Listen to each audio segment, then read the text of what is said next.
Hello, dear student. Good morning, all of you, and welcome to my YouTube channel All Exam Approach. प्यारे बच्चों, आज हम मानव भूगोल के मूल सिद्धांत पाठ्य पुस्तक के चौथे अध्याय का दूसरा पार्ट पढ़ने जा रहे हैं।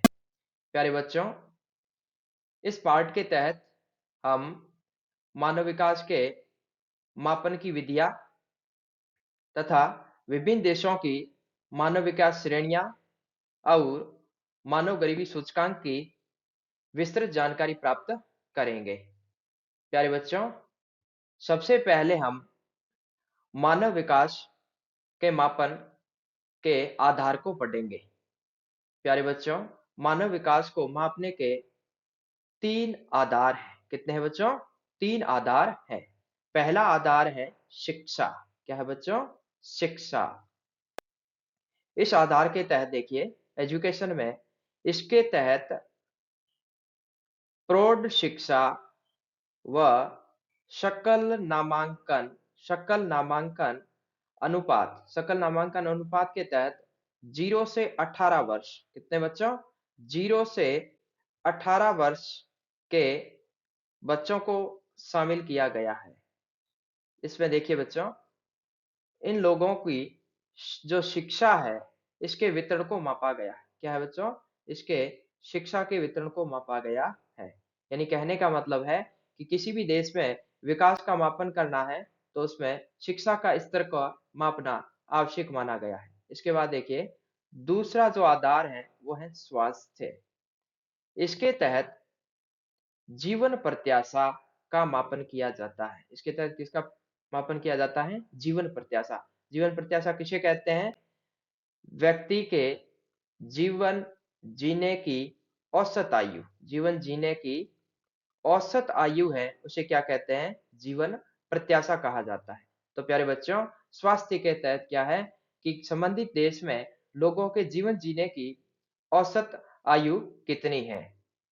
फिर लिखा है अर्थात संबंधित क्षेत्र में लोगों की जीवित रहने की औसत आयु को मापा जाता है। यानी कितनी आयु तक जीवित रहते हैं, उसका क्या है? अध्ययन किया जाता है। फिर देखिए, तीसरा आधार है वो है क्रय शक्ति क्षमता। क्या है बच्चों? क्रय शक्ति क्षमता। इसके तहत व्यक्ति की प्रति व्यक्ति आय, पर कैपिटा इनकम को मापा जाता है। इसके तहत क्या है बच्चों? व्यक्ति की जो इनकम है उसको मापा जाता है। अर्थात इसमें व्यक्ति की संसाधनों तक पहुंच का मापन किया जाता है। यानी व्यक्ति की किसी भी वस्तु को खरीदने की क्षमता कितनी है, उस आधार पर क्या है? मानव का विकास माना जाएगा। यानी क्या है? अपनी आवश्यकताओं की पूर्ति वो आसानी से कर सके, अर्थात अपनी आवश्यक जरूरतमंद वस्तुओं की क्रय करने की क्षमता रखता हो। तो प्यारे बच्चों, आपको परीक्षा में पूछा जा सकता है कि मानव विकास मापन के आधार बताइए। तो इसके आधार कितने हैं बच्चों? तीन आधार है। कितने हैं? तीन आधार है। कौन कौन से हैं? सबसे पहले आप शिक्षा। कौन सा है? शिक्षा। दूसरा है स्वास्थ्य। कौन सा बच्चों? स्वास्थ्य। और तीसरा है क्रय शक्ति क्षमता। यानी क्या है? पर कैपिटा इनकम, पीसीआई, यानी प्रति व्यक्ति आय, अर्थात क्या है? क्रय करने की क्षमता। फिर लिखा है, नोट लगाकर लिखा हुआ है कि मानव विकास के मापन के तीनों आधार कौन कौन से? शिक्षा। कौन सा? शिक्षा। इसके बाद दूसरा आधार है स्वास्थ्य और तीसरा है क्रय शक्ति क्षमता। इन सभी का 1/3, प्रत्येक का क्या है? 1/3 हिस्सा लिया जाता है। यानी जब इनका मापन किया जाता है तो प्रत्येक की कितनी? 1/3 की गणना की जाती है। 1/3 की गणना किस तरह से की जाती है, इसको क्या है, हम अगले स्टेप में इसकी विस्तृत जानकारी को पढ़ेंगे। प्यारे बच्चों, इसमें देखिएगा, फिर है अगला टॉपिक है इसमें मानव विकास के आधार पर विश्व के देशों की 4 श्रेणियां। यानी क्या है? संपूर्ण विश्व को विकास के आधार पर, किस आधार पर बच्चों? विकास के आधार पर, मानव का जो विकास हुआ है इस आधार पर क्या है? 4 श्रेणियों में बाँट दिया गया है। कितनी है? 4 श्रेणियों में क्या है? 4 भागों में बाँट दिया गया है। पहली श्रेणी का नाम है पहली श्रेणी का नाम है निम्न श्रेणी वाले देश। क्या है? निम्न श्रेणी वाले देश।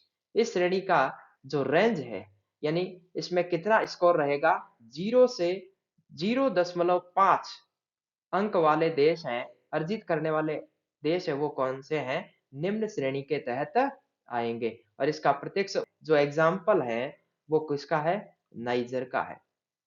इसके बाद देखिए, दूसरी जो श्रेणी है, कौन-सी? जो दूसरी श्रेणी है, उसका नाम है मध्यम श्रेणी। कौन-सी श्रेणी बच्चों?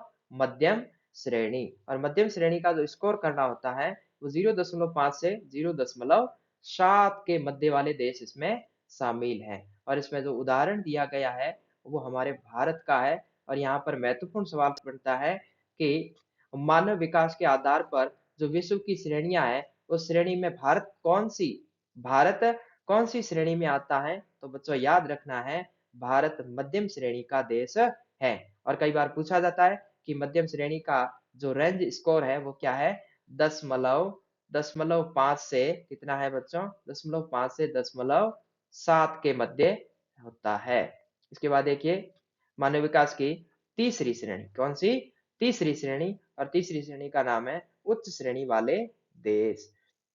उच्च श्रेणी के तहत प्यारे बच्चों 0.7 से 0.8 के मध्य वाले देशों को शामिल किया गया है। और इसका प्रमुख उदाहरण कौन सा है बच्चों?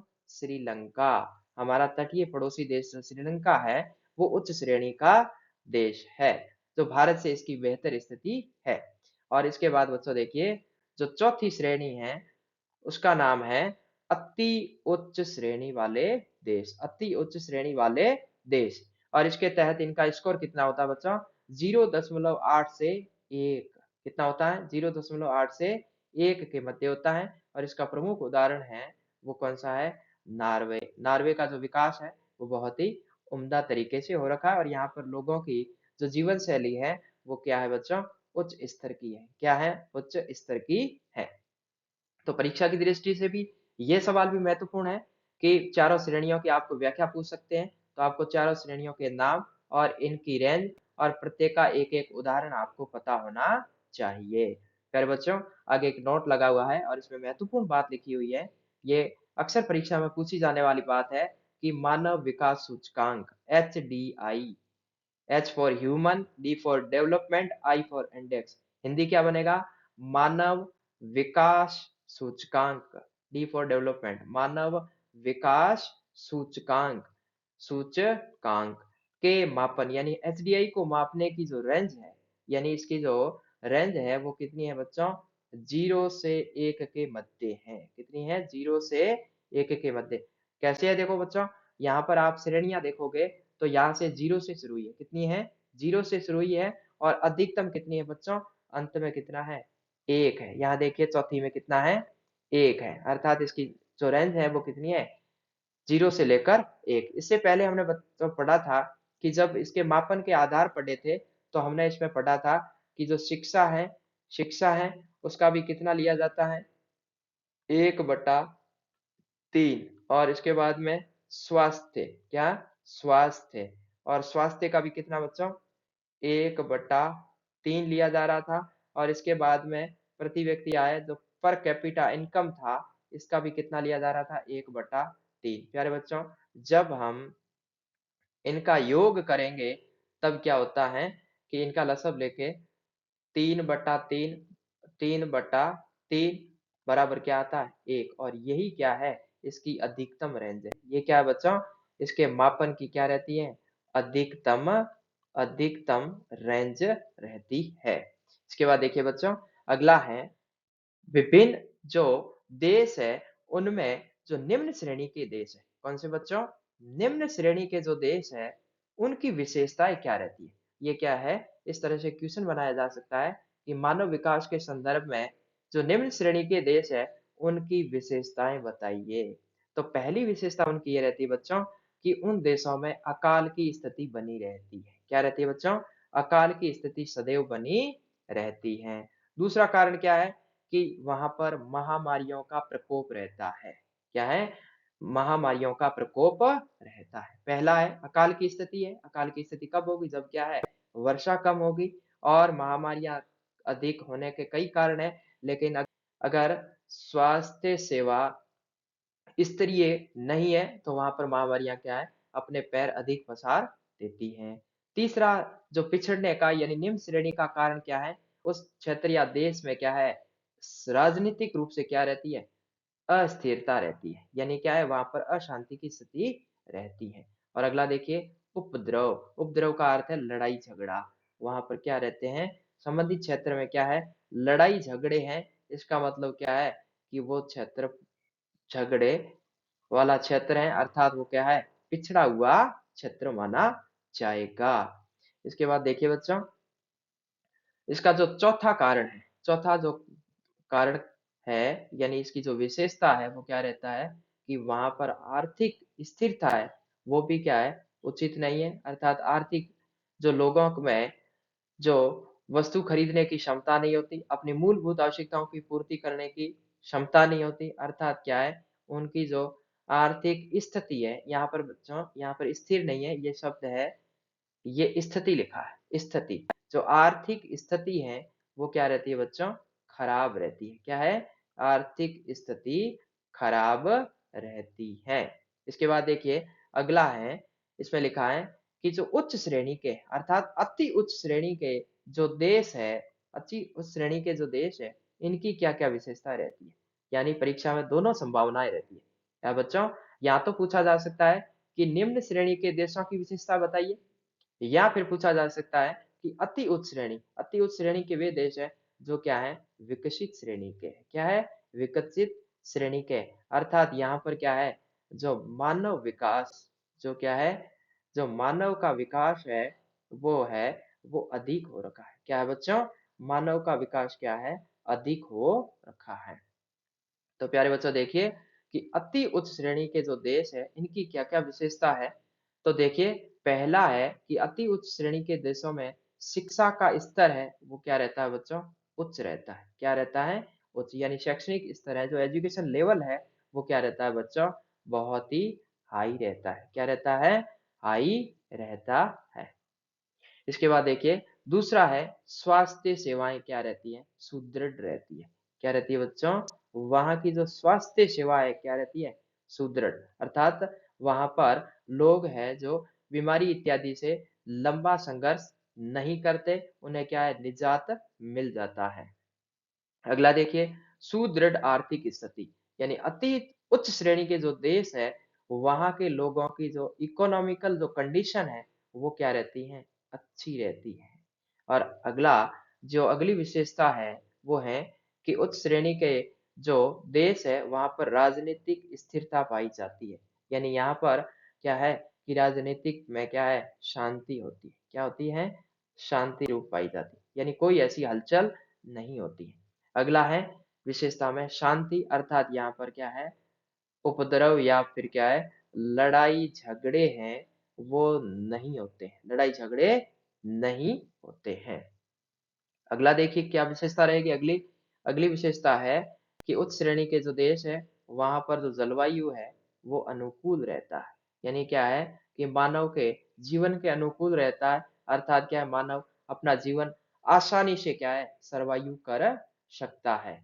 अगला देखिए, इसमें अगली जो स्लाइड है इसमें हम पढ़ेंगे अब बच्चों मानव विकास का जो गरीबी का सूचकांक है। कौन सा बच्चों? मानव का जो गरीबी का जो सूचकांक है उसके बारे में पढ़ेंगे। अब देखिए, गरीबी सूचकांक को इससे पहले हमने पढ़ा था, वो मानव के विकास का सूचकांक था जिसे क्या नाम दिया गया था? HDI। क्या कहते थे? HDI। लेकिन इसका नाम है HPI। कौन सा बच्चों? HPI, यानी क्या है? H for human. क्या होता है? H for human, P for poverty, P for poverty, poverty यानी गरीबी, और I फॉर क्या होता है बच्चों? इंडेक्स। क्या है? इंडेक्स। क्या है बच्चों? इंडेक्स है। इंडेक्स का अर्थ क्या है? सूचकांक। क्या रहेगा बच्चों? सूचकांक रहेगा। तो इस सूचकांक के तहत हम क्या है? मानव की गरीबी का मापन करने की विधि के बारे में पढ़ेंगे। देखिए बच्चों, इसमें लिखा है कि इसके तहत मानव विकास में आई कमी को मापा जाता है। किसको मापा जाता है? कमी को मापा जाता है। प्यारे बच्चों, आपको पता होगा कि हम जो एचडीआई पढ़ा था उसमें मानव विकास को पढ़ा था। मानव के विकास में क्या है, जो वृद्धि होती है उसे पढ़ा था। किसको पढ़ा था? मानव विकास में क्या है, वृद्धि को पढ़ा था। जबकि इसमें किसको पढ़ रहे हैं? मानव के विकास में आई कमी को मापा जाता है। तथा तथा इसमें 40 वर्ष की आयु से कम जीवित रहने वाले लोगों की संख्या को इसमें शामिल किया जाता है। यानी क्या है, एचपीआई जो है, इसमें क्या है बच्चों, एचपीआई में 40 वर्ष से उम्र या फिर इससे कम आयु में अगर व्यक्ति की जो मृत्यु हो जाती है, उन्हें इसमें क्या है, शामिल किया गया है। फिर लिखा है चूंकि इसमें आय के आंकड़ों को शामिल नहीं किया गया। यह भी महत्वपूर्ण बात है कि जब क्या है, मानव गरीबी सूचकांक का जब अध्ययन किया जाता है तो इसमें क्या है कि आय के आंकड़ों को शामिल नहीं किया जाता है। जबकि क्या है, एचडीआई में आय के आंकड़ों को शामिल किया जाता है, जिसमें एक बिंदु आया था एचपीआई। उसमें क्या है कि पर व्यक्ति की जो आय है, प्रति व्यक्ति आय है, उसको शामिल करते थे। जबकि इसमें आय को शामिल नहीं करते हैं। यही एचडीआई और एचपीआई में क्या है, अंतर भी है। अगला देखिए बच्चों, अगला है सकल राष्ट्रीय सकल राष्ट्रीय प्रसन्नता सूचकांक। ये सूचकांक है इसी तरह ही, और इसको जीएनएचआई कहा जाता है, ग्रॉस नेशनल हैप्पीनेस इंडेक्स। ये भी क्या है कि मानव के विकास को मापने का सूचक है। किसका बच्चों? ये भी क्या है, मानव को विकास को मापने का सूचकांक है, अर्थात इंडेक्स है। लेकिन बच्चों इस पे ध्यान दीजिए, यह जो इंडेक्स है, इसका जो उपयोग है, ये विश्व का एकमात्र देश है जिसका नाम है भूटान। कौन सा देश है? भूटान है। इसके द्वारा किया जाता है, जो मानव विकास को खुशी अर्थात प्रसन्नता के आधार पर मापता है। यानी भूटान वो देश है जहां पर मानव के विकास का आधार क्या है बच्चों? खुशी है। क्या है? खुशी ऑब्लिक क्या है, हैप्पीनेस। यानी क्या है, प्रसन्नता को आधार माना गया है। किसको माना बच्चों? प्रसन्नता। किसे माना गया है?